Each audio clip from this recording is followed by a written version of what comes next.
दिल से लिखी बातों को दिल तक पहुंचाता हूं। कभी कहानियां तो कभी कविताएं सुनाता हूं। दोस्तों, मेरा नाम है स्वप्निल। आज मैं सुनाने जा रहा हूं आपको अपनी लिखी एक कहानी, तेरा इंतजार। वक्त भी जाने सूखी रेत की तरह बहुत तेजी से हाथ से निकल जाता है। फिर आप कितनी भी कोशिश क्यों ना करो, उसे वापस समेटना मुश्किल होता है। अभी मानो कल की ही बात थी जब लता और मेरी शादी हुई थी। 17 दिसंबर 2017। वो रात आज भी याद है जब मैं बारात लेकर गया था और लता लाल रंग के जोड़े में हाथ में वरमाला लिए ऐसे आ रही थी मानो जैसे कोई कल्पना, कोई ख्वाब जो पूरा होने को था। लता के घर वालों को कितनी मुश्किल से मैंने शादी के लिए मनाया था। समय बीता, 1-2 साल में ही हम दोनों में इतनी दूरियां बढ़ गई कि दोनों अलग हो गए थे। लेकिन हमने कोई डाइवोर्स नहीं लिया था, बस आपस में दूरियां बना ली थी। आज फिर 15 दिसंबर था। 17 दिसंबर की वो तारीख पास आते ही लता से मिलने का मन होता है। लगता है एक बार जाकर उससे मिल लूं, कह दूं सॉरी, जो हुआ उसे भूल जाओ और मुझे फिर से अपना लो। आज इस बात को 5 साल होने आ रहे हैं कि जब मुझे पता चला था कि लता मां नहीं बन सकती और मैंने उसे कितना कुछ कह डाला। घर से निकलने को कह दिया। लता ने मुझे कुछ नहीं कहा और अपना बैग उठाकर चल दी। उसने पीछे मुड़ के तक नहीं देखा। और देखती भी क्यों, उस बेचारे की तो कोई गलती भी नहीं थी। और मैंने सोचा भी नहीं, उसे पूछा तक नहीं। उसे भी तो ऐसा सुनकर कैसा लगा होगा। वो भी तो कितनी खुश थी अपने बच्चे के लिए। आज फिर उसी के खत को निकालकर देख रहा था जो लता ने मथुरा जाने के बाद मुझे भेजा था, जिसमें उसके घर का पता और फोन नंबर था और नीचे लिखा था, जब कभी मन हो तो इस नंबर पे बात कर लेना या कभी मिलने आ जाना।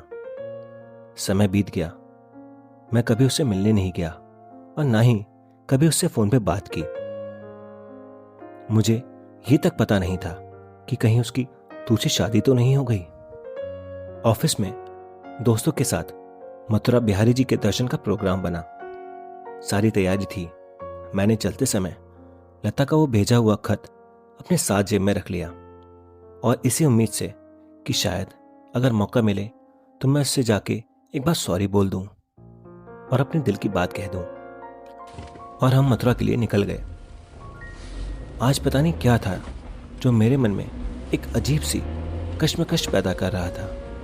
रास्ते भर मैं लता के बारे में ही सोचता रहा कि वो उस एड्रेस पे रहती भी है या नहीं। जाने से पहले एक बार फोन कर लूं क्या, या फिर सीधे जाकर सॉरी बोल दूं।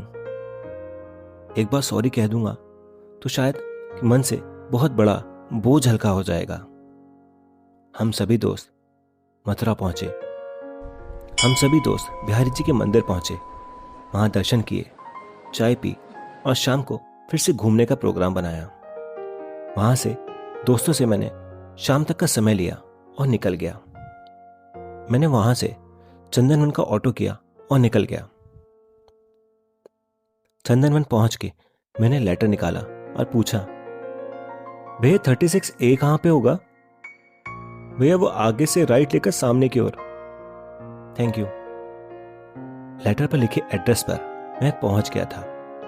दरवाजे पर कोई नेम प्लेट नहीं थी, बस वैसे ही झाला लगी थी और दरवाजे के दोनों तरफ वो स्वास्तिक जो हर साल लता दिवाली पर बनाया करती थी।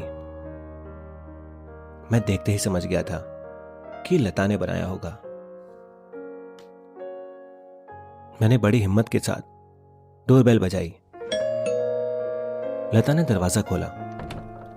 गुलाबी साड़ी में बड़ी सी बिंदी लगाए, गले में मंगलसूत्र, मांग में सिंदूर लगाए लता आज भी वैसी ही लग रही थी जैसे मैं ऑफिस से जब घर आता था और वो मेरे लिए दरवाजा खोला करती थी। मैंने उसे और उसने मुझे देखा और बोली, अंदर आओगे या बाहर ही रहना है? उसकी आवाज से मानो मेरी नींद टूटी और मैंने कहा, हाँ। घर के अंदर गया। छोटा घर था लेकिन उसने बहुत अच्छे से सजा रखा था। मेज पर रखा वो कांच का बड़ा सा बाउल जिसमें गुलाब की पंखुड़ी पड़ी थी। उसकी बनाई एक दो पेंटिंग दीवार पर लगी थी। लता किचन से पानी का गिलास और साथ में पेड़े लेके आई और मेरी तरफ बढ़ाया।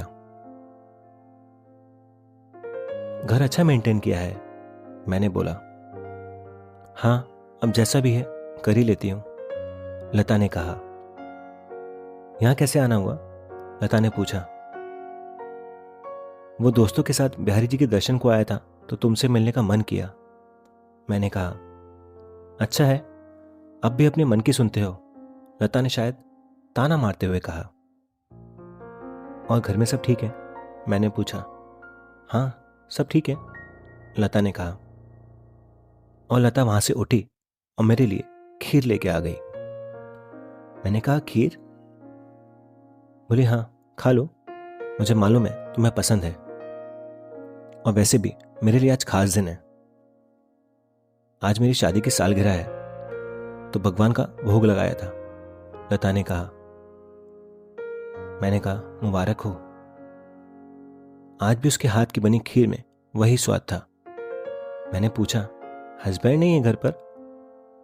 नहीं, वो बाहर है, लता ने कहा। खीर खाकर मैंने कहा, चलता हूं। मैं जो उससे कहने आया था उसको कहने की हिम्मत ही नहीं कर पा रहा था। आज फिर लग रहा था मानो जैसे कुछ छूट रहा है। लता ने भी कुछ नहीं कहा, पर उसकी आंखें शायद सब कुछ कह रही थीं।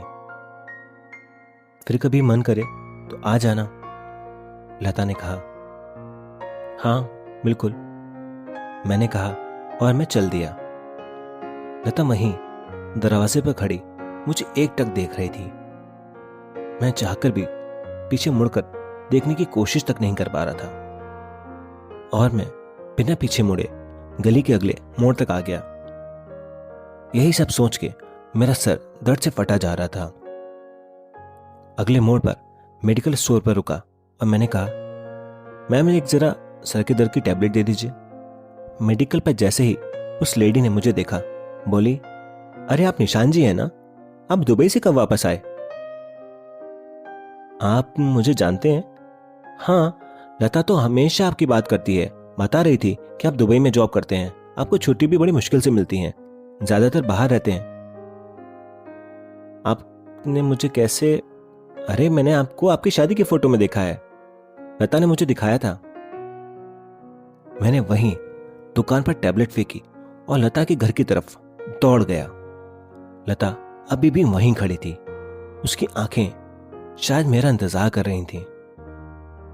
मैंने लता को झट से जाके गले लगा लिया और अपनी गलती के लिए उसको सॉरी बोला। लता भी सुबक सुबक कर रोने लगी, जैसे कब से अपने अंदर के दर्द को दबाए बैठी थी।